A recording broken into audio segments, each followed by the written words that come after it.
In this paper, we think about how a Bayesian approach may offer a solution to the misinterpretation of statistical findings in randomized controlled trials. So the importance of reporting confidence intervals is well established. And this is because p-values dichotomize findings based on statistical significance at an arbitrary cut point. On the other hand, confidence intervals show the likely range of effect sizes supported by the statistical findings. And so for these reasons, reporting guidelines like the consort statement have as minimum items the reporting of treatment effects and their confidence intervals. And they also encourage reporting of risk differences because these facilitate the interpretation of clinically important results. Now, in practice, the quality of reporting in RCTs is mixed, but reviews of contemporary trials reveal that for the most part, randomized controlled trials do follow this guidance and they report confidence intervals, although few report risk differences. However, the interpretation of those statistical findings is implemented less well, and it turns out that the interpretation is mostly based on statistical significance. Very minimal consideration is given to the importance of the effects supported by confidence intervals. Now, there are two different types of misinterpretation.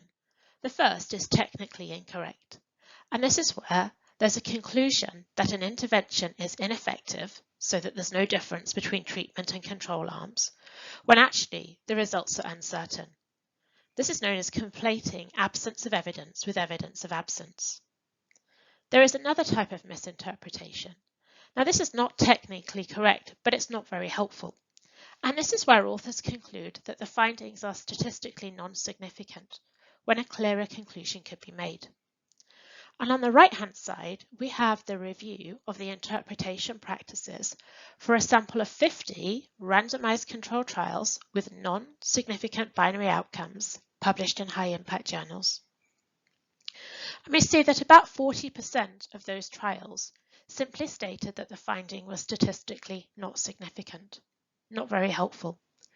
And nearly 60% reported that there was no difference. And for the most part, these were probably conflating absence of evidence with evidence of absence. So in this first case study, we illustrate some of the issues. So this is the PROMISE trial published in the New England Journal of Medicine in 2015. The intervention was progesterone, and the outcome was a live birth. Under the control arm, 63% of the women had a live birth, compared to the intervention arm, where 66% did. The p-value was not statistically significant, and the best estimate of the risk difference was that women under the intervention arm had a 2.5% increase in the probability of having a live birth, and the 95% confidence interval included the possibility that there may be a small reduction in their probability of a live birth and up to a 9 percentage point increase in the probability of a live birth.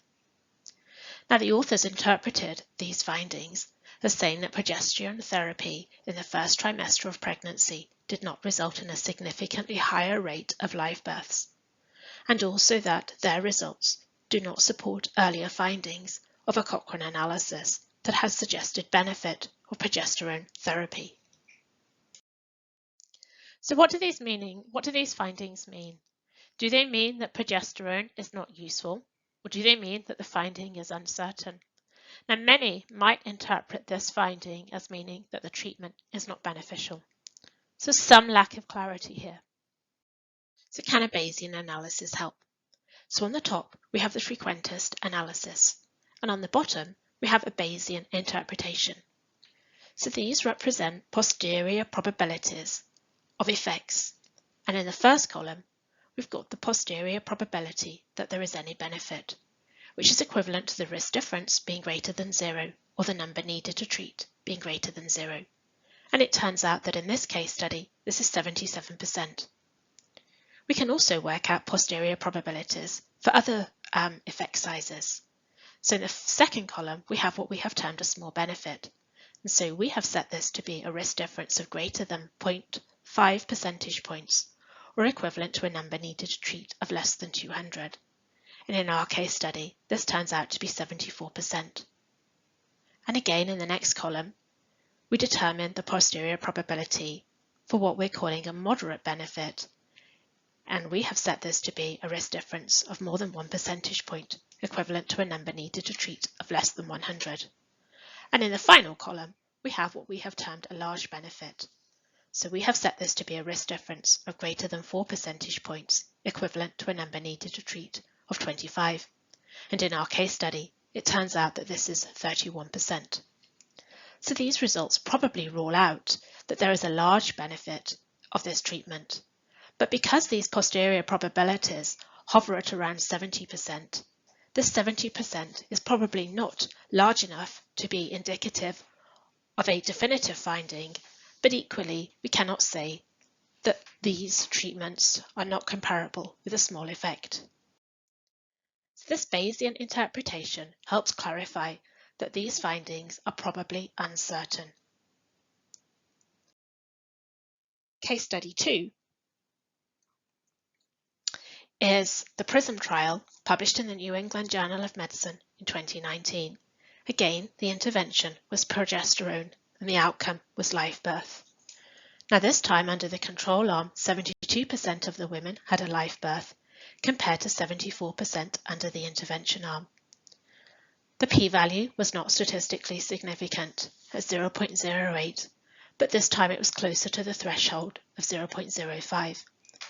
The risk difference on the percentage point scale had a confidence interval that went from -0.7 to 4.9, indicating that these findings support up to a 1 percentage point reduction under the intervention arm in the proportion with a live birth, up to a 5 percentage point increase in the proportion of women having a live birth under the intervention condition.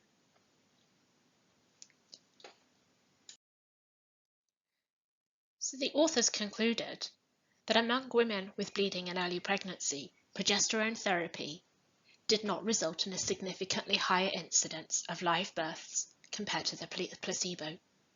Now again, this is a technically correct interpretation, but what does it mean? Does it mean to say that progesterone is not useful? Or does it mean that this finding is uncertain? And again, many might interpret this meaning that the treatment is not beneficial. So again, we can determine Bayesian posterior probabilities, again at the same cut points as in the previous example. And this time we see that the posterior probability of any benefit is at 95%, 91% probability of there being a small benefit, 80% probability of being a moderate benefit. And again, because the probability of a large benefit is just 11%, we can probably rule out that this intervention will deliver a large benefit. So again, this Bayesian interpretation can help clarify that this finding is indicative of probably a small effect. So can Bayesian help more generally? So in this paper, we conducted a reanalysis of 150 women's health trials with binary outcomes. So these were two-arm individually randomized superiority trials published between 2015 and 2020 in 7 journals. And in this Bayesian reanalysis, we used vague priors. So this means it didn't include informative priors, and our results are dependent on the data at hand. We showed that the frequentist and Bayesian approaches had strong concordance. And by this, we mean that the point estimates and the 95% confidence intervals from the frequentist approach and the 95% credible intervals from the Bayesian approach were nearly identical. Then, given this analysis, we then determined the probability of various different effect sizes, just as in the case studies.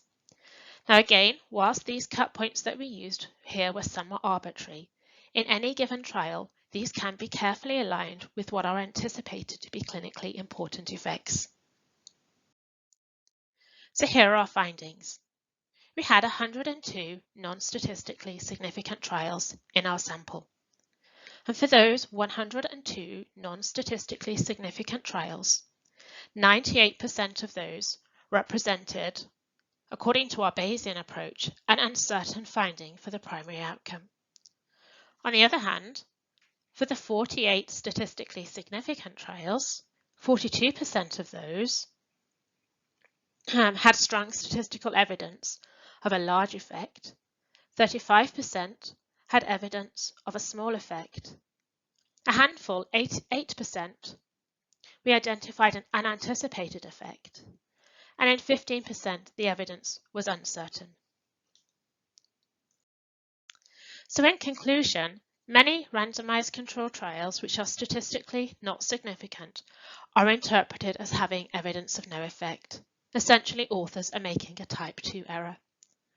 Now, a strict frequentist interpretation mitigates problems of classifying treatments as effective when they're not, so it maintains the type 1 error at 5%. Now, a Bayesian interpretation, alongside reporting of confidence intervals or credible intervals, may help strike a balance between these both types of errors. And in practice, this Bayesian interpretation can help clarify that many statistically non-significant findings are probably uncertain, so they're underpowered. Now, this is not to say that other contextual factors are not going to be important in the interpretation of the findings of randomized controlled trials. And we do not intend to make specific recommendations about treatments or interpret any full trial results. So our focus here is on the interpretation of the primary outcome only. Other considerations might include secondary outcomes, harms, costs of the treatment, and evidence from other trials. But if these change the interpretation of the primary outcome, then this should be transparent in the report.